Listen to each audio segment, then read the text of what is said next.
Hello, everybody. I'm Reinhold Martin. I'm standing in today for my colleague Felicity Scott, who directs the PhD program in architecture history here at Columbia Graduate School of Architecture Planning and Preservation. Uh, I am joined very briefly by behind the screen of GSAP admissions, Sarah Konakeo, with whom you can be in touch if you have technical questions about the admissions process later.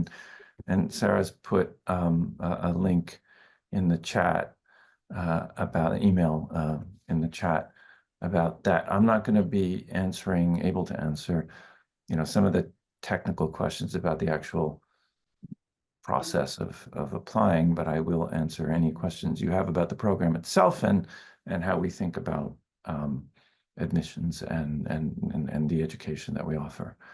So what I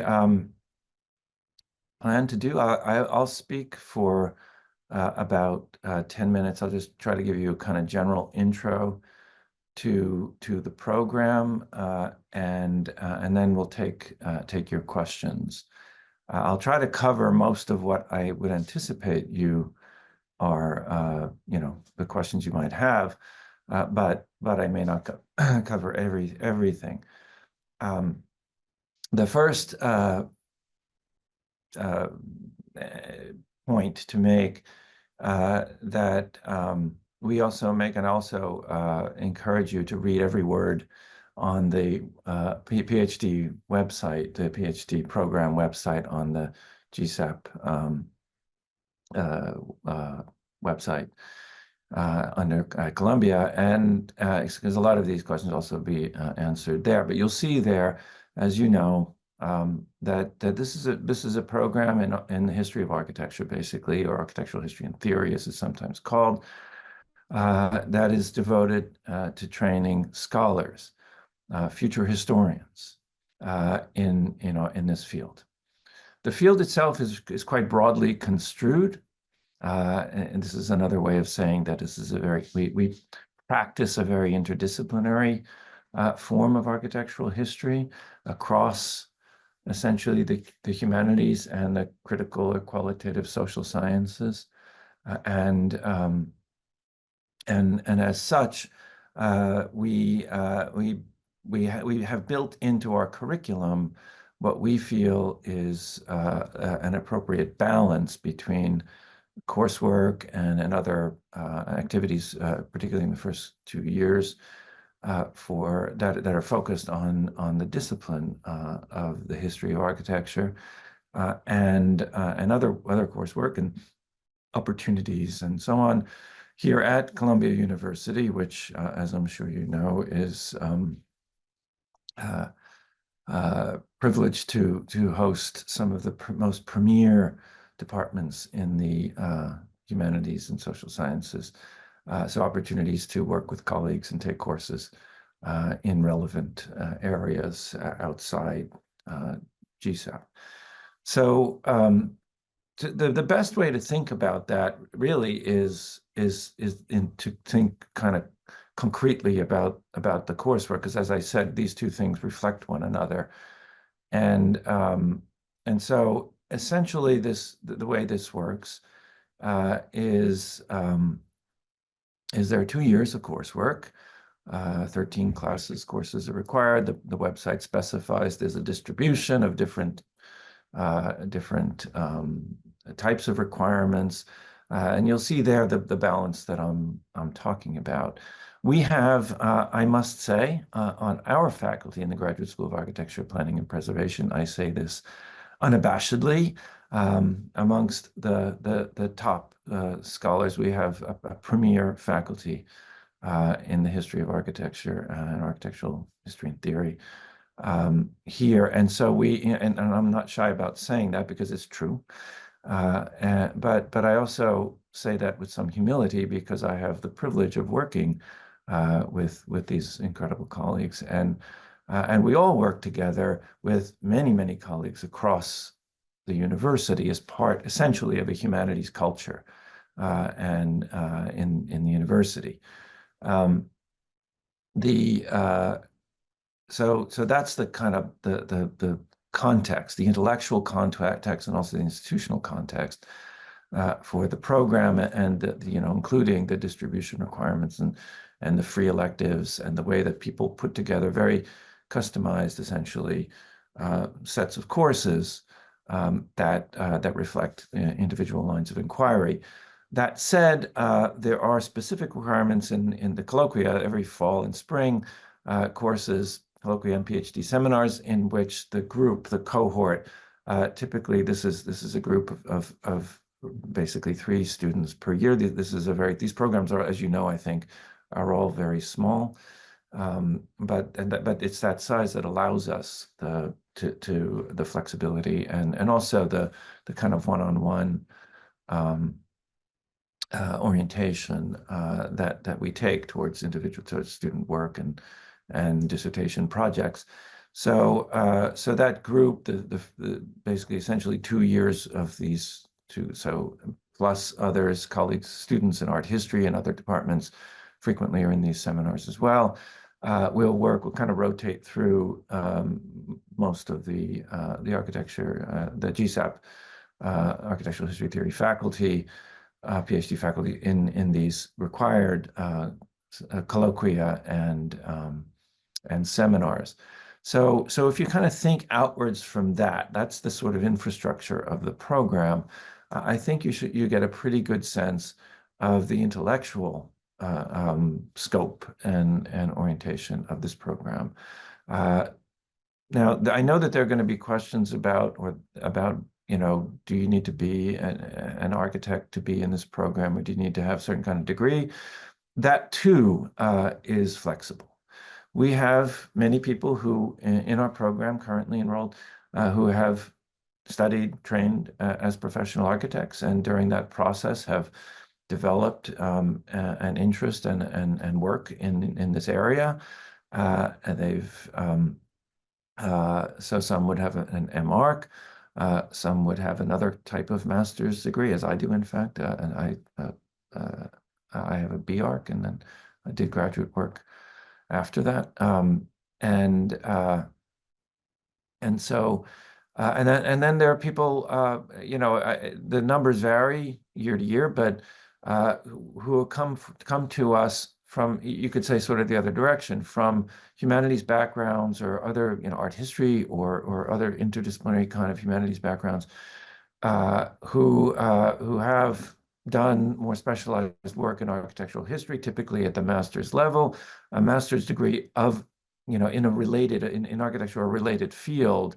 In other words, a relevant master's degree that can be construed, as I said, in a variety of ways, is required for admission to the program, because there is essentially every student is admitted at an advanced level, and the coursework requirements in the next 2 years reflect that.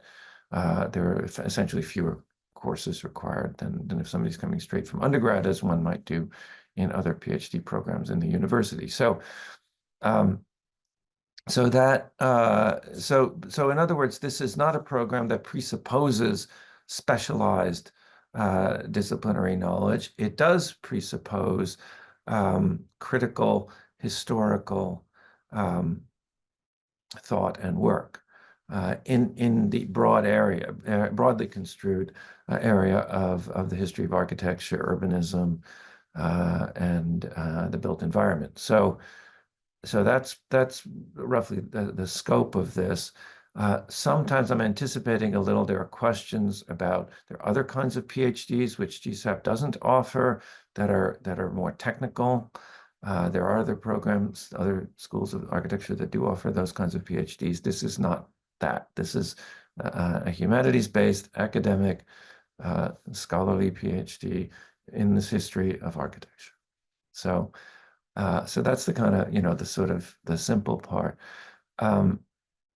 I don't have actually that much more to say to you, in advance, other than when students arrive here, we get to know them pretty quickly in these various ways, either in classes or in other activities. And there is quite an extraordinary, I mean, really, truly extraordinary intellectual culture around the PhD program here. that extends outwards and is kind of fed from also the outside in a variety of directions. There are two of them that you might have noticed on already if you've had a look at the application. There are little checkboxes for two interdisciplinary programs in the humanities that a number of us are involved in. I'm personally involved in both.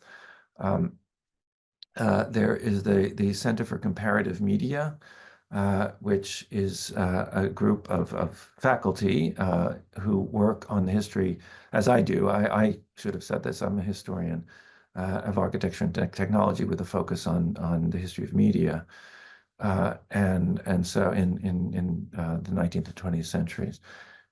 And so myself and a number of others on our group we're very much part of this.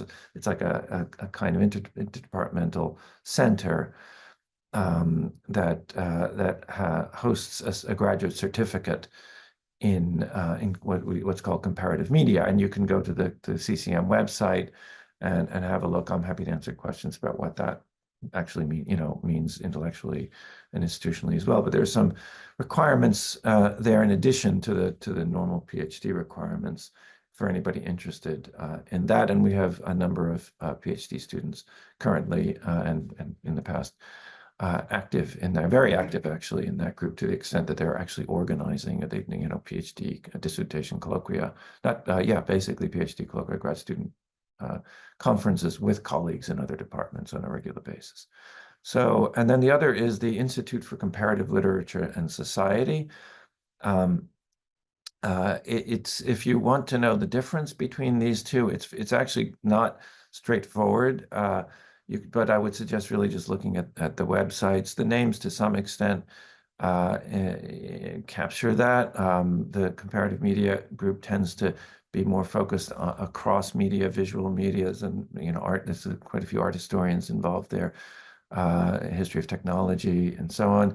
ICLS is not exclusively folks from the languages and literatures departments, but is more oriented towards literary studies, comparative literature, and so on, in relationship to the to the broader humanities and the critical social sciences. So there's quite a bit of overlap. There are a number of faculty, as you'll see on the websites, who are involved in both. But there is a difference, and I'll let you try to discern that. So that's a kind of a sense of what Columbia University is and how our program sits within the larger university. Lastly, on that same note, we have a very long history and long and close ties with colleagues and the culture in the Department of Art History and Archaeology here. We have historians. There are historians of architecture actually in 3 places at Columbia. I'll explain. But we have wonderful colleagues, Zeynep Çelik-Alexander and Barry Bergdahl over there. I should also name our faculty, Felicity Scott, myself, Lucia Alès, Dia Korikawala, Mary McLeod, and Mabel Wilson. And Mabel, to just add one more piece to the puzzle, is currently cross-appointed with a new department that we have here, African and African Diasporic Studies, African American African Diasporic Studies, AAADS.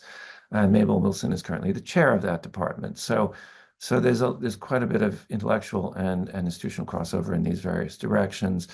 The art history program, there's grad students there will often take our classes, vice versa, and they host public events and things like that that complement and include our students and our faculty. So it's a very, very vibrant culture around this rather small field.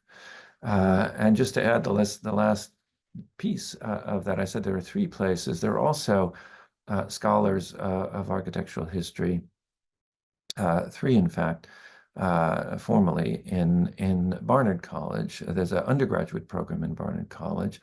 And our colleagues, Anu Siddiqui, who is listed on our website as a formally affiliated with the program, but also Ralph Ghosh and Ignacio Galan are also they teach in the undergraduate program and are very much part of the overall intellectual culture that I've been describing. So it's a kind of abundance of academic and intellectual riches here, I must say, an embarrassment of riches maybe. But it's into that we invite our admitted applicants every year. So I think with that, I will simply take your questions. There may be things that I didn't cover. I'm sure there are. Some of the technical, I didn't say, I didn't talk about the teaching and the funding and so on. There is a page that I see some heads nodding, so I'll say a couple of things about that. First of all, after the 2 years of course work, and during the 2 years of course, in the second and third year, all the PhD students will teach with us, with myself and virtually all of those faculty that I named, in the sequence, the architectural history, basically introductory history sequence for the MArch program at GSAP, the Master of Architecture program. It's called Questions in Architectural History 1 and 2.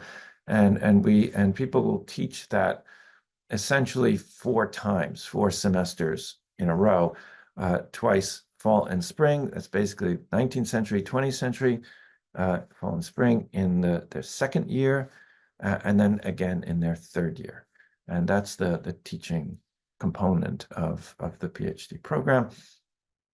And then the funding and the whole, all the formalities are described. So I'm not going to go into the details in that. You can look at those details.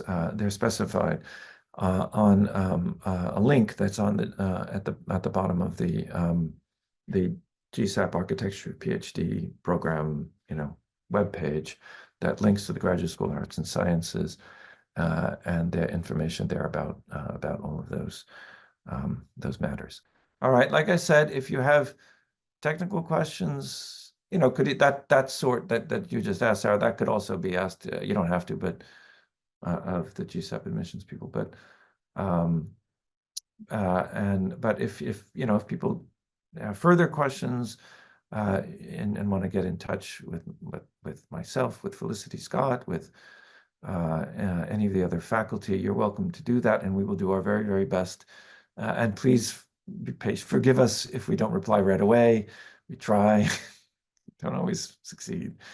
And again, but we, as I said, we don't interview, we don't require that. It's really for informational purposes.